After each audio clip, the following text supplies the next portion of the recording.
क्या अमेरिका ने सच में ईरान के पोर्ट्स की नाकाबंदी कर दी है? अगर हाँ, तो स्ट्रेट ऑफ हॉर्मुज के बाद अब स्ट्रेट ऑफ मलक्का क्यों इतना अहम हो गया है? और क्यों डोनाल्ड ट्रंप की नजर अब इस रूट पर बताई जा रही है? क्या सच में नाकाबंदी हुई? सबसे पहले, नाकाबंदी ब्लॉकेज एक बहुत बड़ा सैन्य कदम होता है जो आमतौर पर युद्ध की स्थिति में किया जाता है। अमेरिका ने आधिकारिक तौर पर ईरान के सभी पोर्ट्स की पूरी नाकाबंदी की घोषणा नहीं की है, लेकिन उसने सख्त सैंक्शंस और नेवल प्रेजेंस बढ़ाकर ईरान के तेल एक्सपोर्ट्स को काफी हद तक रोकने की कोशिश की है। यानी टेक्निकल ब्लॉकेड नहीं, लेकिन असर लगभग वैसा ही। हॉर्मुज क्यों है इतना अहम? स्ट्रेट ऑफ हॉर्मुज दुनिया का सबसे अहम ऑयल चोक पॉइंट है। दुनिया का लगभग 20% तेल यहीं से गुजरता है। दुनिया की अर्थव्यवस्था के लिए काफी अहम है। ईरान, सऊदी अरेबिया, यूएई सबकी सप्लाई इसी रूट से होती है। अगर यहाँ तनाव बढ़ता है तो पूरी दुनिया में तेल की कीमतें हिल जाती हैं। पूरी दुनिया की अर्थव्यवस्था पर बुरा असर पड़ता है। मलक्का क्यों बन गया नया फोकस? अब आते हैं स्ट्रेट ऑफ मलक्का पर। यह एशिया का सबसे व्यस्त समुद्री रास्ता है। चीन, जापान, सऊदी कोरिया की एनर्जी लाइफलाइन। हर साल हजारों जहाज यहाँ से गुजरते हैं। अगर हॉर्मुज मिडिल ईस्ट का गेट है तो मलक्का एशिया का गेटवे है। इसलिए अगर कोई सुपर पावर ग्लोबल ट्रेड का कंट्रोल करना चाहता है तो इन दोनों चोक पॉइंट्स पर नजर रखना बेहद जरूरी है।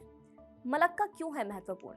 हॉर्मुज स्ट्रेट पर ईरान अमेरिका तनाव और नाकाबंदी के बाद अब अमेरिका की नजर मलक्का स्ट्रेट पर भी बढ़ गई है। अमेरिका ने हाल ही में इंडोनेशिया के साथ एक नया रक्षा समझौता किया है, जिससे उस इंडोनेशियाई हवाई क्षेत्र में ज्यादा पहुंच मिल गई है। इससे अमेरिका मलक्का स्ट्रेट पर 24 घंटे निगरानी रख सकता है। अमेरिका का उद्देश्य चीन की सप्लाई चेन को नियंत्रित रखना है।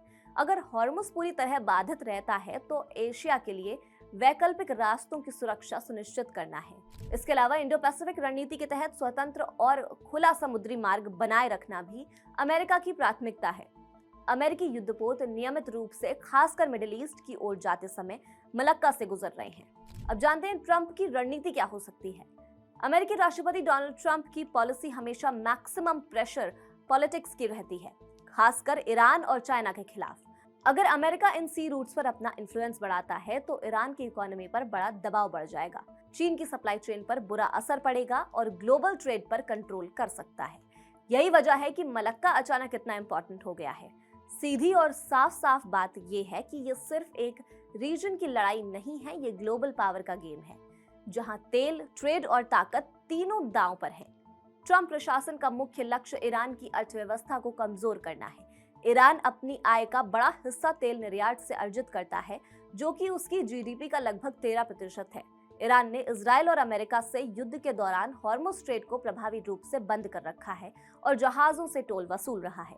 इससे वैश्विक तेल आपूर्ति में 20% की कमी आई है। ट्रंप का कहना है कि ईरान दुनिया को ब्लैकमेल कर रहा है, लिहाजा अमेरिका ने ईरान के सभी बंदरगाहों का ब्लॉकेड करने की घोषणा कर दी है। तेहरान के पोर्टों की नाकाबंदी का अमेरिकी उद्देश्य ईरान के तेल निर्यात लगभग 1.5 से 2 मिलियन बैरल प्रतिदिन को रोकना, ताकि इसके पास युद्ध जारी रखने के लिए पैसे न रहें। ईरानी बंदरगाहों की घेराबंदी और हॉर्मुज में अमेरिका तेहरान की भिड़ंत से माहौल लगातार खराब होता जा रहा है। चीन जैसे देशों को ईरान से बेहद सस्ता तेल मिलता है।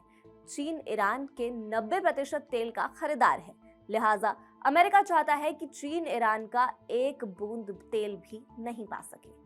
हॉर्मुज स्ट्रेट दुनिया का सबसे महत्वपूर्ण चोक पॉइंट है। ये फारस की खाड़ी को अरब सागर से जोड़ता है। युद्ध से पहले यहाँ से रोजाना 20 से 21 मिलियन बैरल कच्चा तेल और पेट्रोलियम उत्पादक गुजरते थे, जो कि वैश्विक तेल व्यापार का लगभग 20% था। साथ ही एलएनजी, तरलीकृत प्राकृतिक गैस का भी बड़ा हिस्सा यहीं से सप्लाई होता है।